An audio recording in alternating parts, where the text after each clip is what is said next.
परसों चर्चा हो रही थी हिंदी भाषा साहित्य की, और नेटवर्क इशू की वजह से नहीं हो पाया था, और लाइव सेशन भी नहीं हो पाया था। आप लोगों ने कहा था कि ऑफलाइन वीडियो बना करके हमको दे दीजिए, उसी से हम लोग पढ़ाई करेंगे।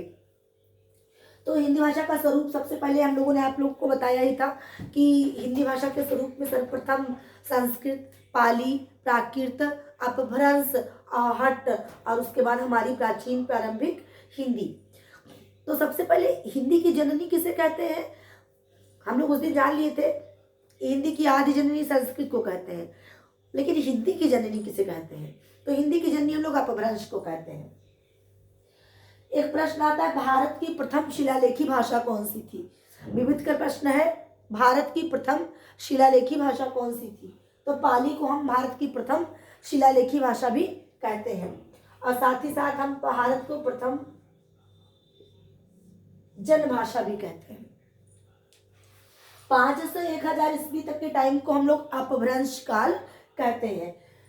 उत्तर भारत में, भाई हमारी बात तो उत्तर भारत में ही हो रही ना, तो उत्तर भारत में अपभ्रंश के 7 प्रमुख रूप प्रसिद्ध थे, जिनमें से एक तरफ हम लोगों ने लिखा है अपभ्रंश, एक तरफ आधुनिक भाषा है। पहले से लिख इसलिए दिया है ताकि जब पहले से लिखा होगा तो हमको तेजी से समझने में आसानी होगी।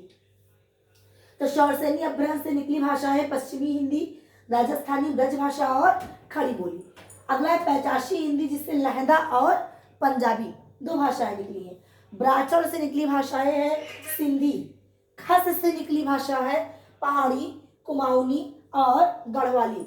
महाराष्ट्री से निकली हुई भाषा है मराठी। आर्ध मागधी से निकली भाषाएं हैं पूर्वी हिंदी, अवधी, बघेली और छत्तीसगढ़ी। और मागधी से निकली भाषाएं हैं बिहारी, बंगला, उड़िया और असमिया। तो इतना नोट कर लें, फिर इसको हटा देते हैं हम लोग। नोट कीजिए और फिर इसके आगे बढ़ते हैं। हिंदी प्रदेश, उपभाषाएं और बोलियां। तो वर्तमान में 10 राज्यों में हिंदी बोली जाती है ना। तो 10 राज्य कौन कौन से हैं जहां पर हिंदी इस समय वर्तमान में बोली जाती है, हम नीचे लिख देते हैं। हिंदी भाषी जो प्रदेश है, उपभाषाएं कितनी है? 5 हिंदी की प्रमुख उपभाषाएं हैं। वैसे तो इनकी बोलियां केवल 10 हैं, बोलियों की मुख्यतः संख्या केवल 10 है, लेकिन पिछले पेपर में एक प्रश्न आया था कि बोलियों की कुल संख्या कितनी है। तो बोलियों की कुल संख्या इस समय 18 है। कुल कितनी बोलियां हैं? 18। पिछले एक पेपर में आया टेट में, तो ध्यान रखिएगा। लूसेंट जैसी किताबों में भी 17 बोलियां लिखी मिलती हैं, लेकिन वो 17 पहले थी, किताब अपडेट नहीं हुई है। वर्तमान में बोलियों की संख्या 18 है और भाषाओं की संख्या 22 है। पश्चिमी हिंदी के अंतर्गत कौन कौन सी बोली आती है? खड़ी बोली, ब्रज भाषा, हरियाणवी, बुंदेली और कन्नौजी। पूर्वी हिंदी के लिए अवधी, बघेली, छत्तीसगढ़ी। राजस्थानी हिंदी के लिए अपभ्रंश वाली स्थिति खत्म हो गई है। यहाँ पे पहले तो हमने पढ़ा अपभ्रंश और अपभ्रंश से निकली भाषाएं पढ़ा, तो उसमें हम लोगों ने पढ़ा शौरसेनी अपभ्रंश से निकली भाषाएं, और उसमें थी हमारी खड़ी बोली, क्लियर। हरियाणवी भी थी, कन्नौजी भी थी। अब हम लोग आगे आगे पूर्वी हिंदी, तो इसमें शौरसेनी अपभ्रंश से छूट करके हम लोग अर्ध मागधी अपभ्रंश पे आ गए। एक मागधी अपभ्रंश, एक अर्ध मागधी अपभ्रंश। तो अर्ध मागधी अपभ्रंश में हमारे कौन सी निकली? अवधी, जो हम लोग प्रमुख रूप से उत्तर प्रदेश में बोलते हैं। पश्चिमी हिंदी से खड़ी बोली और ब्रज भाषा। अब पूर्वी हिंदी से अवधी और छत्तीसगढ़ी 2 प्रमुख बोलते हैं। फिर राजस्थानी हिंदी से पश्चिमी राजस्थानी, मेवाती, जयपुरी, ढूंढाड़ी, मालवी सभी, ये उत्तर प्रदेश में है। नहीं, उत्तर प्रदेश में 3 प्रमुख बोलियां बोली जाती हैं, पश्चिमी हिंदी, पूर्वी हिंदी और बिहारी हिंदी। तो पश्चिमी हिंदी में आता है खड़ी बोली, ब्रजभाषा, हरियाणवी, बुंदेली और कन्नौजी। पूर्वी हिंदी में अवधी, बघेली और छत्तीसगढ़ी। राजस्थानी हिंदी में पश्चिमी राजस्थानी, मारवाड़ी, पूर्वी राजस्थानी या जयपुरी, उत्तरी राजस्थानी या जयपुरी, उत्तरी राजस्थानी या मेवाती और दक्षिणी राजस्थानी या मालवी। 2 उत्तरी लिखे हैं, इसका मतलब उत्तरी राजस्थानी में 2 बोलियां हैं, जयपुरी और मेवाती। पहाड़ी राजस्थानी में आता है पश्चिमी पहाड़ी और मध्यवर्ती पहाड़ी। तो मध्यवर्ती पहाड़ी का क्षेत्र है कुमाऊनी और गढ़वाली। उसके बाद बिहारी बोलियों में भोजपुरी, मगही, मैथिली, और मुख्यतः कुल मिला के 10 बोलियां इस समय जो बोली जाती हैं। इन 10 बोलियों को सबसे ज्यादा हम लोग कहाँ कहाँ बोलते हैं इस समय खड़ी बोली या हिंदी भाषी क्षेत्र है। एक प्रश्न आता है कि हिंदी भाषी प्रमुख क्षेत्र कौन कौन से हैं। तो प्रमुख हिंदी भाषी क्षेत्रों के यदि नाम लिए जाए तो उत्तर प्रदेश तो ये है, उसके बाद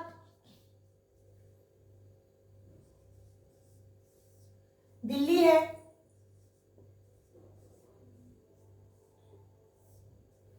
चंडीगढ़ है, इसके अलावा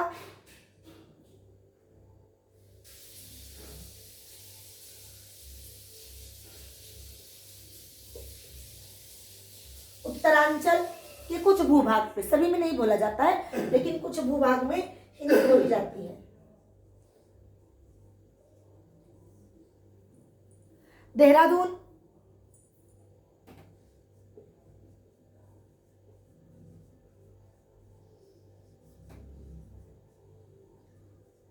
गंगा के मैदानी भाग,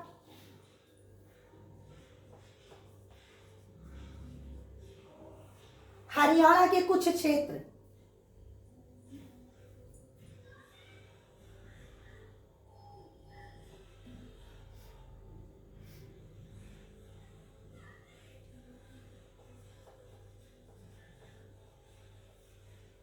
रामपुर,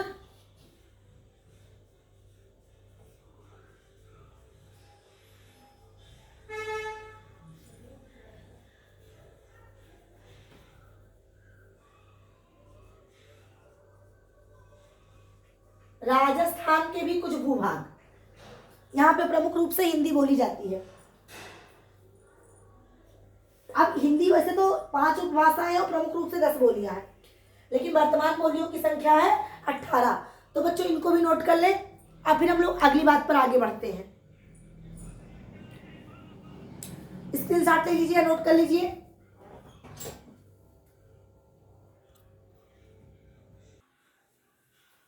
अब देखो सबसे पहले बात करते हैं खड़ी बोली की। तो ये बात कहा जाता है कि खड़ी बोली को खड़ी बोली कहा क्यों गया, खड़ी बोली कहने का वजह क्या था। तो वैसे तो इस बोली की जो उत्पत्ति हुई, जो खड़ी बोली का उत्पत्ति क्षेत्र बताया गया, वो दिल्ली और मेरठ के आसपास के लोग सबसे पहले इसको लोक भाषा के रूप में प्रयोग करते थे। तो कहा इसको खड़ी बोली कहा गया क्योंकि इसको जो है, इसका जो अपभ्रंश है वो सौरसेनी अपभ्रंश है।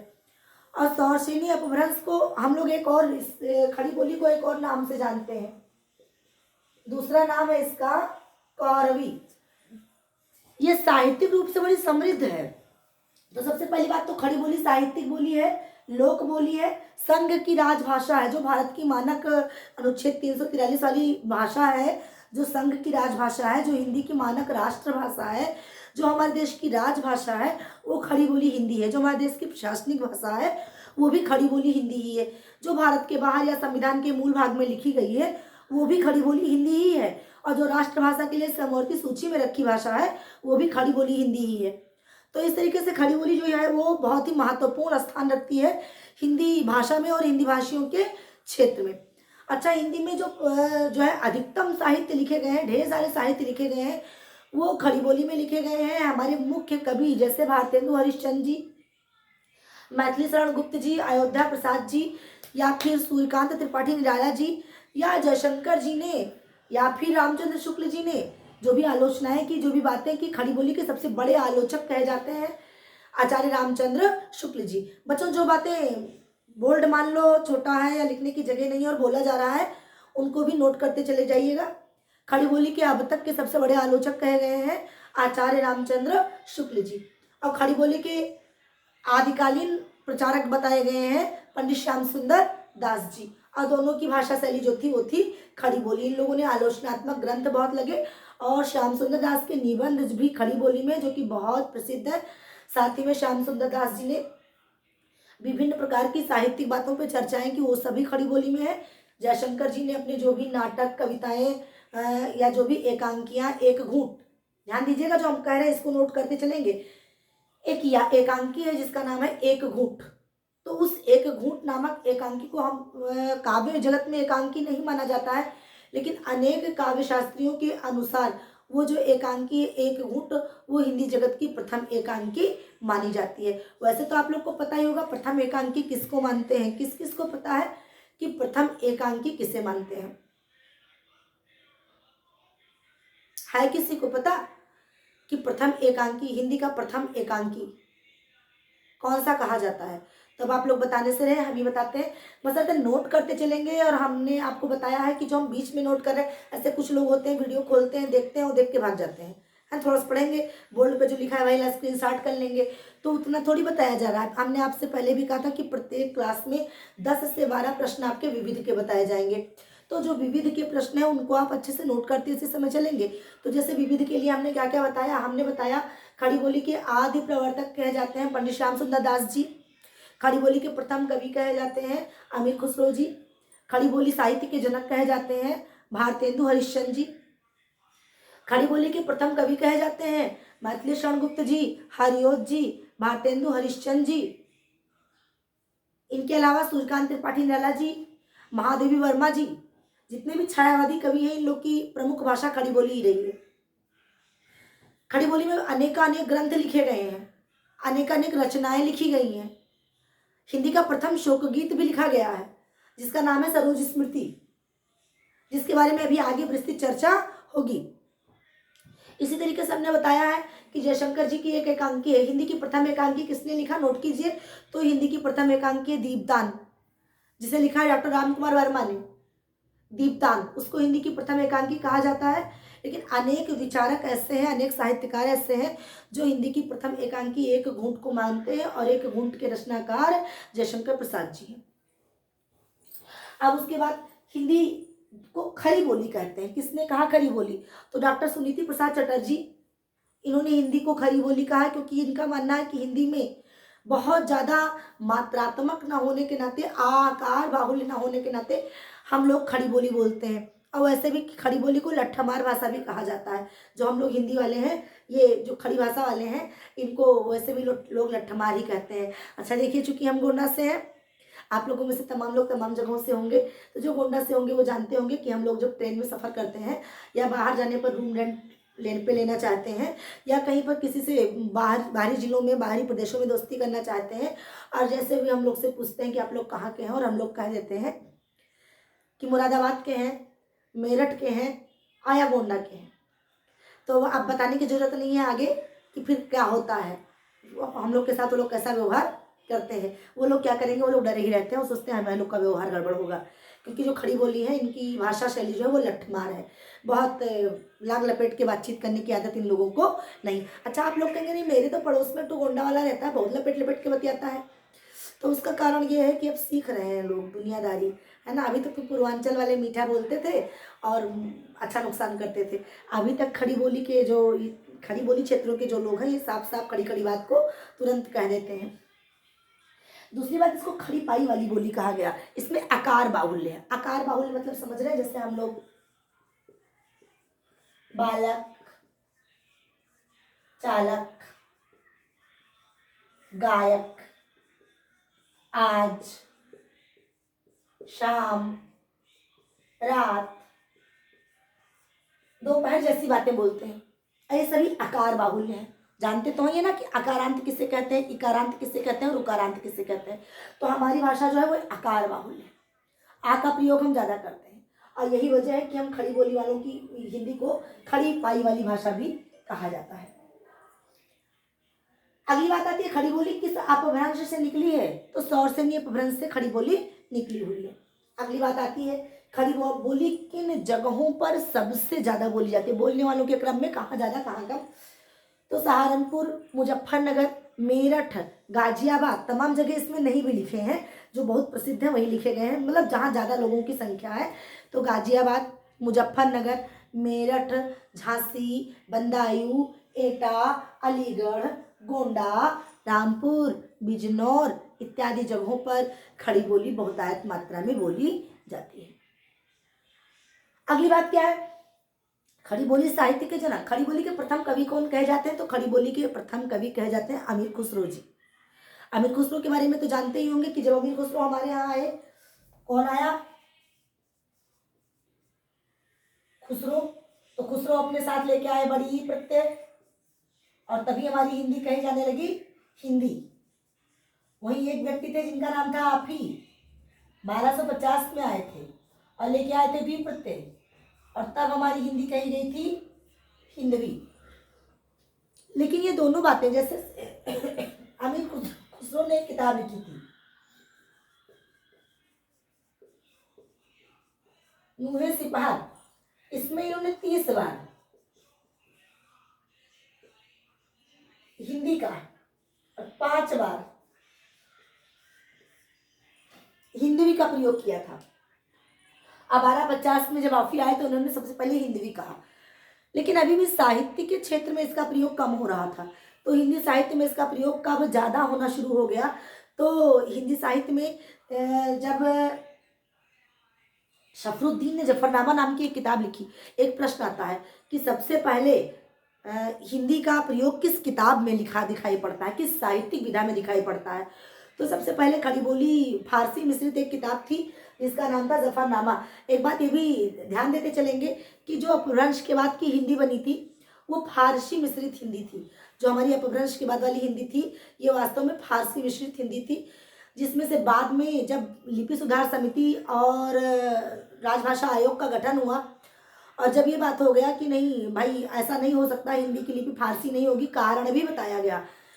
कारण से भी विविध के प्रश्न बनते हैं, इनको नोट कर लीजिए। हिंदी को दाएं बाएं से दाएं लिखा जाता है, जबकि फारसी को या उर्दू को दाएं से बाएं लिखा जाता है। ध्यान दे लीजिए, हम लोग लिखते हैं तो ऐसे ऐसे लिखते हैं, हम लोग ऐसे सामने रख के लिखते हैं तो ऐसे लिखते हैं।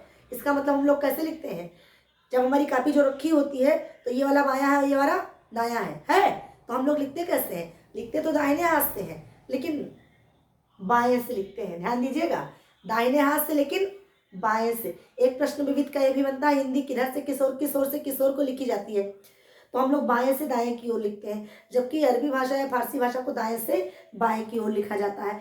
तो चूंकि अच्छा दोनों की लिपियों में बड़ा फर्क था, इसी वजह से दोनों की भाषा एक में मिश्रित नहीं बन सकती थी। और यही वजह है कि बाद में मध्यकाल में चिश्तियों की भाषा या फारसी कवियों की भाषा अलग हो गई और हमारी हिंदी की लिपि जो देवनागरी है वो अलग हो गई। ठीक है बच्चों, तो इतनी बातों को पुनः आप लोग स्क्रीनशॉट कीजिए और इसके बाद हम लोग पुनः आगे चर्चा करते हैं अगली भाषा की।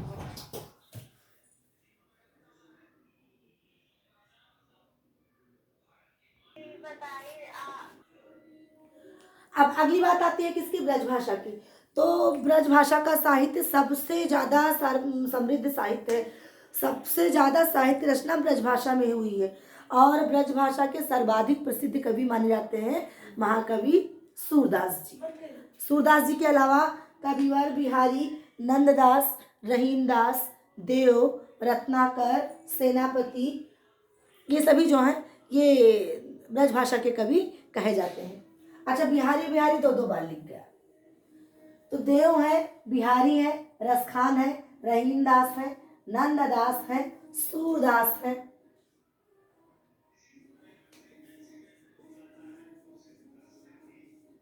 सेनापति है। ठीक है, अच्छा इनकी शैली क्या थी, ब्रज भाषा की क्या शैली थी, तो ब्रज भाषा की भी शैली थी जो है शौरसेनी। और कौन सी शौरसेनी थी, मध्यवर्ती शौरसेनी थी। क्षेत्र कौन से है, आगरा, मथुरा, बदायूं, अलीगढ़, धौलपुर, मैनपुरी, ये सभी जो हैं ये इसके प्रमुख क्षेत्र हैं। अच्छा, भारत के बाहर कहाँ बोली जाती है,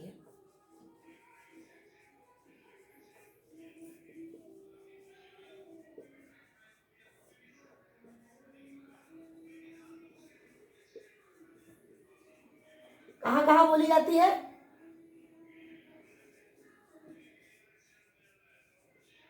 मॉरिशस में और फिजी में।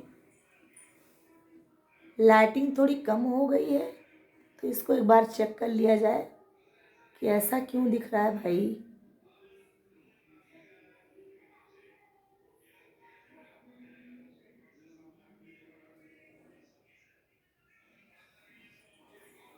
तो मॉरिशस और फिजी में सबसे ज़्यादा बोली जाती है। इसमें से मॉरिशस को छोटा ब्रज, छोटा ब्रज नहीं कहेंगे, दूसरा ब्रज कहते हैं। कोई समस्या, तो भारत के बाहर सबसे सर्वाधिक बोली जाती है मॉरिशस में और फिजी में। गुयाना में भी बोली जाती है, लेकिन सबसे ज़्यादा की बात की जाती है तो फिजी और मॉरिशस में बोली जाती है। चलो इसके बाद हम लोग इसको आप लोग नोट कर लें और हम लोग चलते हैं अपने अगले भाषा की ओर, ठीक है, जो कि उत्तर प्रदेश में सबसे ज़्यादा बोली जाती है। अगली बात बच्चों करते हैं अवधि की। तो अवधि का जो केंद्र है, मान लीजिए पूछा जाए अवधि भाषा का केंद्र कहाँ है, तो अवधि भाषा का केंद्र है अयोध्या। आप जानते हैं राम, भगवान राम की वजह से ही अवध फेमस है और उसी की वजह से अयोध्या फेमस है।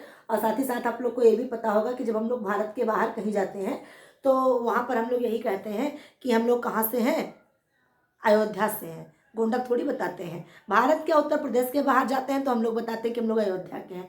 गोंडा बताने पर तो जानते ही हैं क्या होता है, व्यवस्था नहीं अच्छी होती है। गोंडा, लखनऊ, बाराबंकी, झांसी, बरेली, उन्नाव कहीं का भी बता दीजिए, जहाँ खड़ी बोली वाले हैं लोग उनको अच्छा व्यक्ति नहीं मानते हैं, चाहे हम लोग कितने भी अच्छे व्यक्ति हों, वो बात अलग की है। इसके प्रमुख क्षेत्र हैं लखनऊ, इलाहाबाद, फतेहपुर, मिर्जापुर, उन्नाव, रायबरेली, सीतापुर, बस्ती, बहराइच, सुल्तानपुर और बाराबंकी। प्रमुख कवि हैं मुल्ला दाऊद, जायसी, तुलसीदास, उस्मान, कुतुबुन और सबल सिंह। यहां से प्रश्न आता है, प्रथम अवधि महाकाव्य का नाम बताओ। और अगला प्रश्न आता है, सबसे बड़ा अवधि महाकाव्य का नाम बताओ। और इसके बाद प्रश्न आता है, प्रथम अवधि महाकाव्य कौन है, पद्मावत। और इसके लेखक का नाम क्या है, जायसी। आगे हम लोग बात करेंगे कि किस तरीके से जायसी के पद्मावत को क्यों पद्मावत कहा जाता है। पद्मावत, अखरावट, आखिरी कलाम, ये सब इनकी रचनाएं हैं और इनकी रचनाओं की खास विशेषताएं क्या हैं और उनसे आने वाले प्रश्नों की श्रृंखला वो अगले बार में बताई जाएगी जब विविध के प्रश्नों की चर्चा की जाएगी। सबसे बड़ा अवधि का महाकाव्य कौन सा है, तो सबसे बड़ा अवधि का महाकाव्य है, जानते ही होंगे, रामचरितमानस।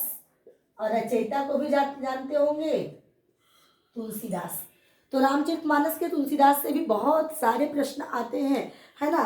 तो जब उनकी चर्चा भी हम लोग उधर राम भक्त कवियों की जब चर्चा करेंगे तब करेंगे कि कैसे कैसे प्रश्न उनसे आते हैं। चलिए मौखिक बता देते हैं कैसे कैसे प्रश्न आते हैं।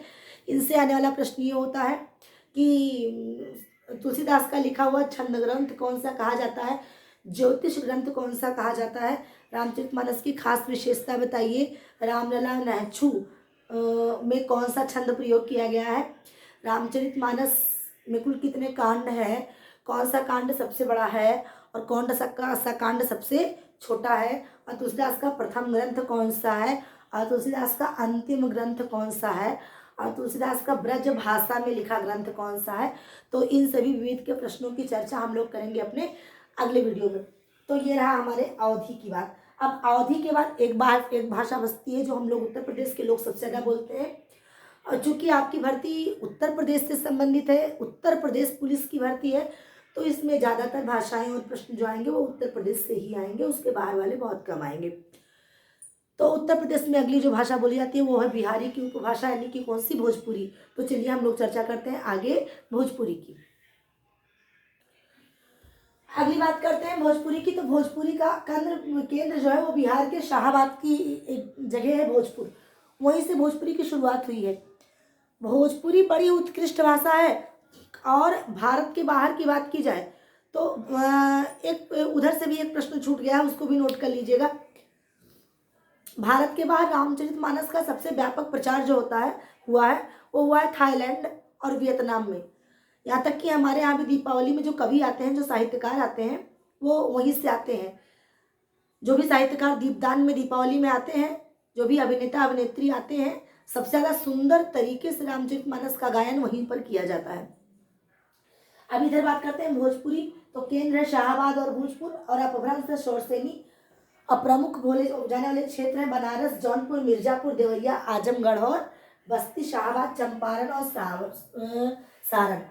और सबसे ज्यादा कवि और साहित्यकार कहाँ से हुए हैं? बिहार से।